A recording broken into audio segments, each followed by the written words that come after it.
Well, hello there, lag. I wish you weren't around, but you are. So Yeah, I that's kinda figured nice. out I figured out why I was hating this game so much yesterday. And I've been playing What for happened? 20 30 minutes. I've played 2 matches already this morning. I figured out why I've been hating this game. There's no reward for playing the objective whatsoever. There's no reward when you're on offense in this mode in Assault, when you're guiding the tank and you're supposed to go destroy the ion disruptors. There's no reward for doing so.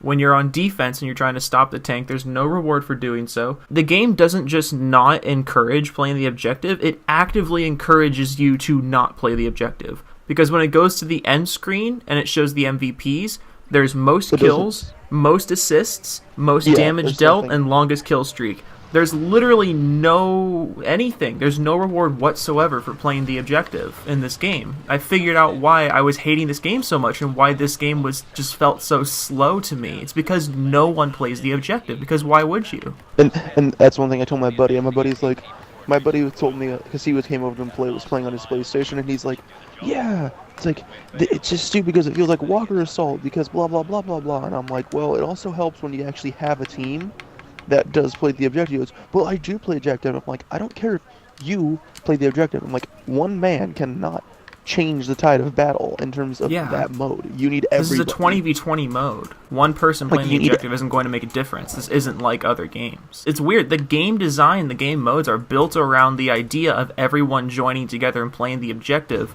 but the game also there's no actively incentive. discourages playing that way. Yeah, And also, literally It's wonky. everyone plays heavy. yeah. That's another But, thing I've like, noticed. Everyone plays heavy. I see a lot of heavies, and I also see a lot of specialists, but that's about it. Can we at least agree right now that this is better than 2014? Yeah, we can agree with that. We can agree that this is So we- better than Battlefront 1. It completely breaks this mode when you don't give incentive to play. It's like what you said when we were playing the World War II beta, and you said that no one played the objective in war because there was no incentive to do so.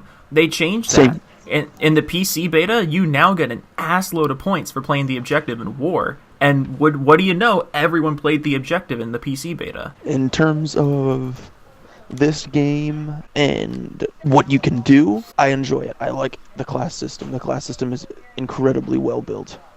I do like the class system. I like that they went back to a more class specific system as opposed to the more customized system of the last game. And even then, there is enough customization in each class where it gives you an incentive. Like, playing the Assault, my Assault class is my number one class, but at the same time, I enjoy the credit system. It's not perfect, but I do enjoy how, if you do good, you can get a hero character that way. But I would also like the hero system to be cheaper. I never thought I would want a game to take a page out of Call of Duty Ghost book, but I think the hero should be a little more like the field orders in Ghosts, where you're given an objective, like a side objective, while you're playing, and if you do it, you get another one, and if you do X amount, you get like this ridiculous kill streak. At least that's how it worked in Ghosts. I think that's the way the heroes should be.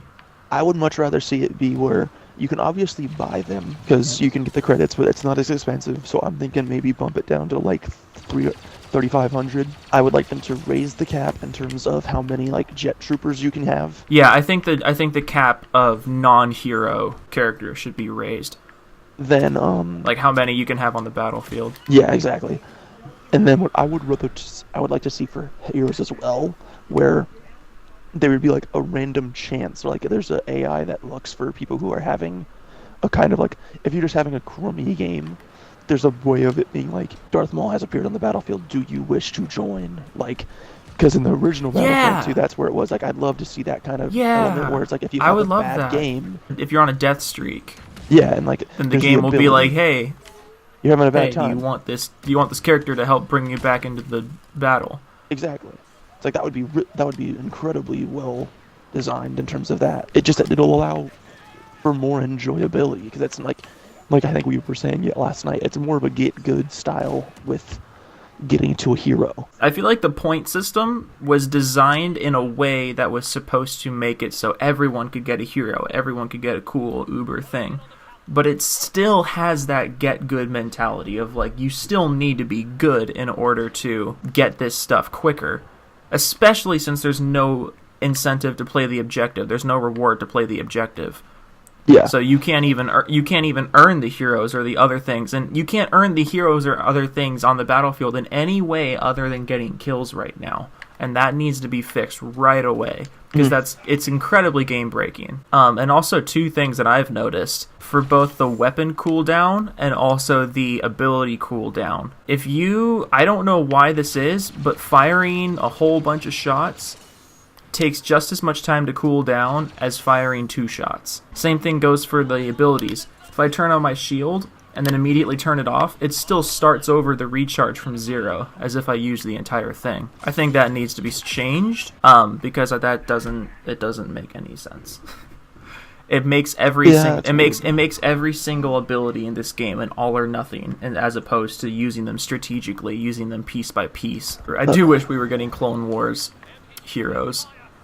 Dude, if I could like run around Ventress as a Second Son, I would lose my mind. Dude, Rex I just want would be Ventress. So cool. Okay, I'm gonna whip out this turret. That's what she said. The other thing I really do is I do like that this reminds me more of the original Battlefront 2. I feel like this game is what the first Battlefront should have been. Yes, I agree with that.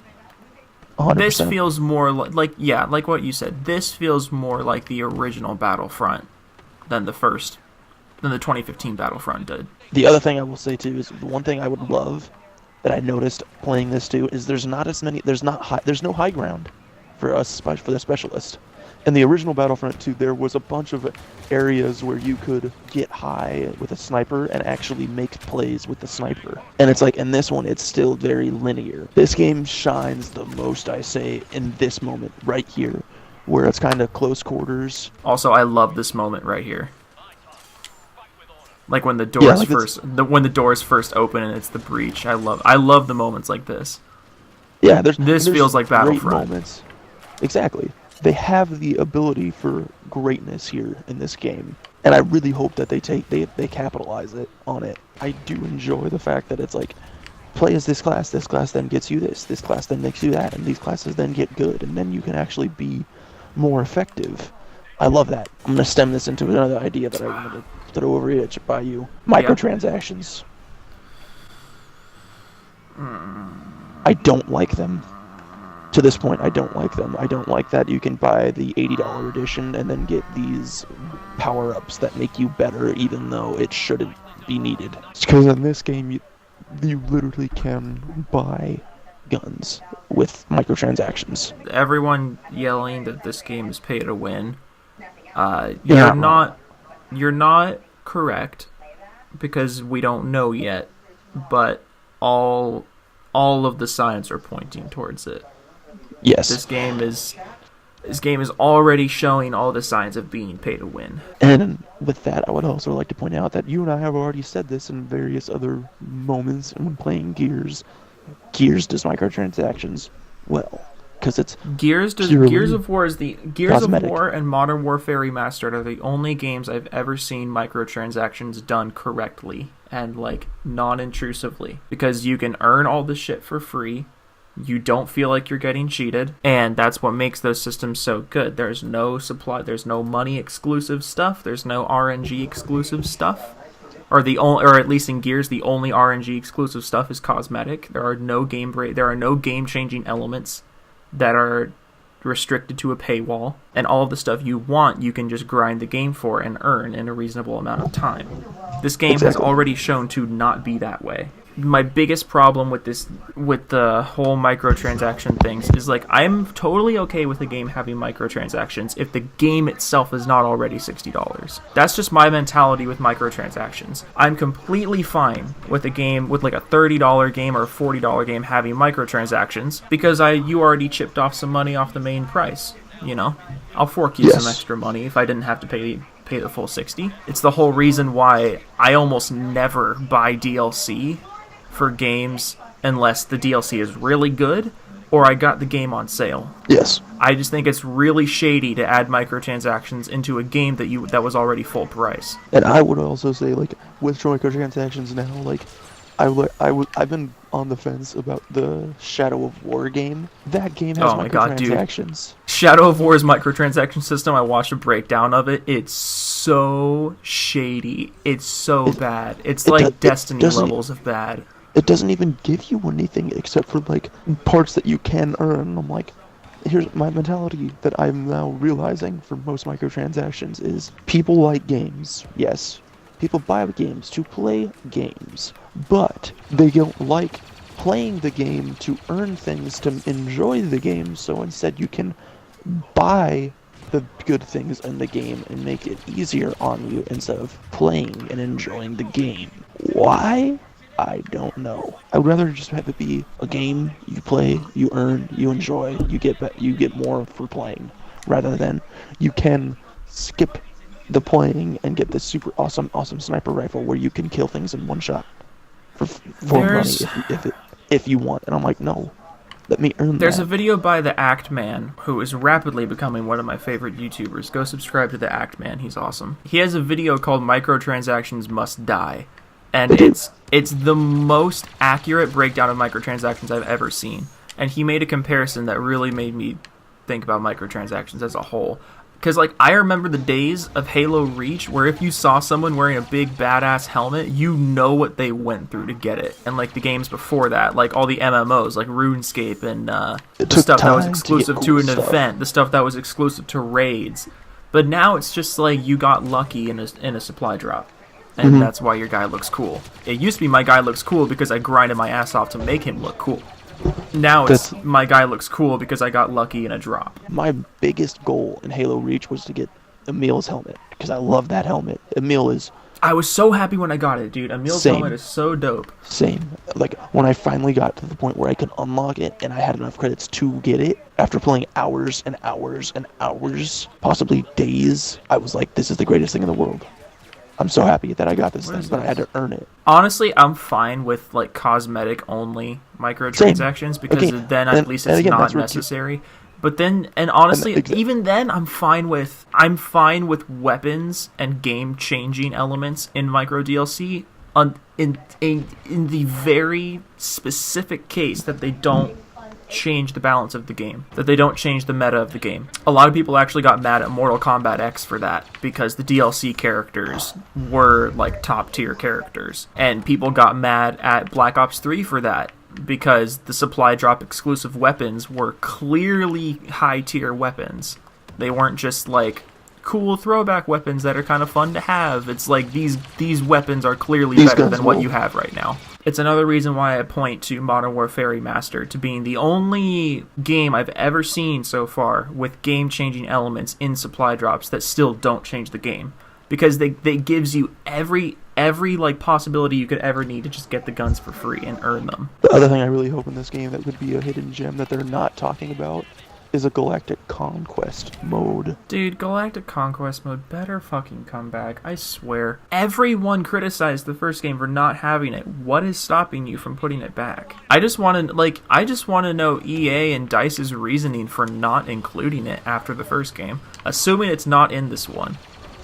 Exactly, for all we know they could be like, it's there, we're just not telling you yet. Also, little plug-in, if you don't like this Battlefront 2 and you wish it was more like the other Battlefront 2, that's back. The 2005 Battlefront 2 is on Steam, and multiplayer servers were put back online like 5 days ago. So all of you wanting to play the original, get on Steam and play the original, because multiplayer is back. My longest kill streak right now is a 9, I think. This morning I got an 8 or 9. But I was also playing against people who I'm convinced were half asleep. So I'm hoping that with this beta they can go and say, yeah, I can see how the map is a little big. It's like I would much rather have it be tight corners, some high ground. Yeah, the high ground thing is the main thing that I hope is in the other maps at least. That I like, because the fact right now there's really no high ground on this map for snipers. You need it's all linear. Yeah, like where that guy's standing right now.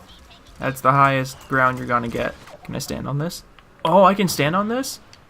Cool. Oh, let's go. Oh, what? But it moves. Why?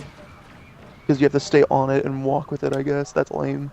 That's so stupid. I got so excited for a second. But overall, it's like I will say that this is a much better, well-rounded, enjoyable game than DICE's first attempt. Just this beta has more replayability than Battlefront 1.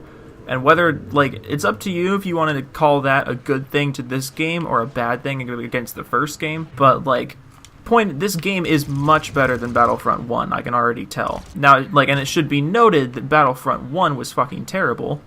It was so trash. It's not a huge achievement to make it better than that. No. But it should still be noted that this is better than Battlefront 1, because I think that's the main question that people have been asking is this going to be better than the first one? Is it better the than answer is the yes. OG Pandemic run? No. No, absolutely not. It is absolutely not as good as OG Battlefront, but it's absolutely better than 2015 Battlefront. And I would still say that the credits either be easier to get in terms of in-game credits, or allow the heroes to be less expensive.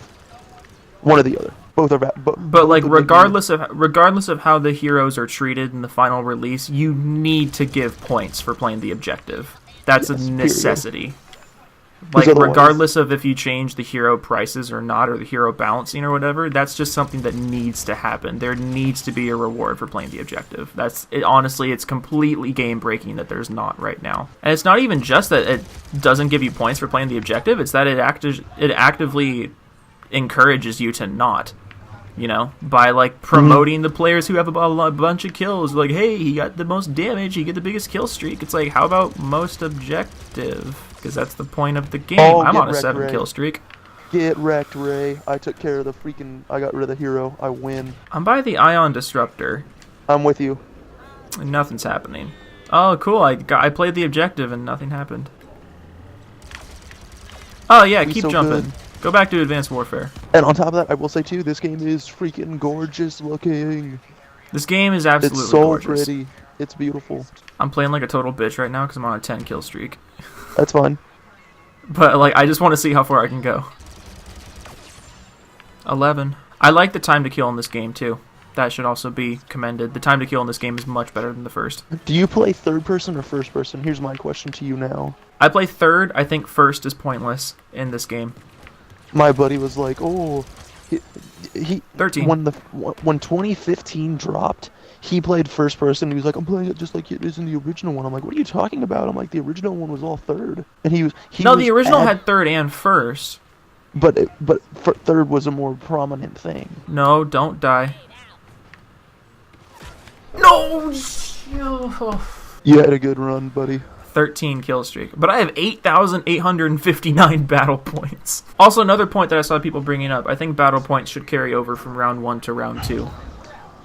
That would be nice. That would be really nice, because if we're being honest, the average player doesn't get enough to get a hero until the very end of the round. So it would be nice if you're hey, most assists, I see you. Longest kill streak 7. Yeah, that's also kind of weird. Wait, what? I had a 13. I saw that. Excuse-moi? Also, I find it strange that, to my knowledge, there's no single-shot, like, bolt-action sniper in this game. Isn't the first one a little slower, though? I want to say the pacing for the original, like, the first sniper specialist class, I want to say it's not, like you said, it's not a bolt-action, but I feel it's a little slower, It's like the rate of the DMR from Halo Reach. It's still pretty fast. Is it? And the one after that is only faster. Because in OG Battlefront, your sniper was like actually a sniper. Like there was actual cooldown. Made it feel more like a bolt action. And it was a lot more powerful. It was actually capable of a one-shot. I think that'd be cool if they added like an actual sniper to this game. Oh, wow. Oh, hi. Yeah. Dude. I wonder what everyone's favorite character is. When the sniper gets sniped by an LMG. The melee attacks actually look like they're trying. Like they're actually swinging this giant rifle at you. Behemoth. Cool. Exactly. And I love those. I love games that do that, where it gives you a little bit of a sense of scope. I feel this map is too big. That is another thing I will say. This map is way too big, and it needs to be a little the condensed. Outside portion of this map is far too big. The inside portions are okay. No, they're great. I love the inside. I have more fun inside than outside. Yeah, the inside portions of this map are fine, but this first initial objective is way too big. You got Ray? Nice. Yeah. Here comes my pulse. Pew. Wait. Pew. Wait. Behind you. I'm so confused. I don't know what any of this shit does yet. I've only had Ray once. I have no idea what any of this stuff does. Maul's coming in. What was in? Ooh, I'm in a fight with Maul. Oh! The other thing I would love too with pretty much. 477 player damaged? How many people were over there? Holy shit. Wait, I'm alive after that? I just got like thrown in the air by Maul and I somehow lived through it. Oh yeah, I've done that before. But now That's I good. can't run. Why? What's happening? I can't... I'm stuck to walking. I can't run anymore. Why can't I run? I don't can't know, sprint. I just see a green. I don't know if that's a bug or what. If you get like... I'm just going to document what happened just in case that's a bug. But I was using the turret and I got hit with the force push. And then I couldn't sprint for the rest of my life. So that... I'm assuming that's a bug.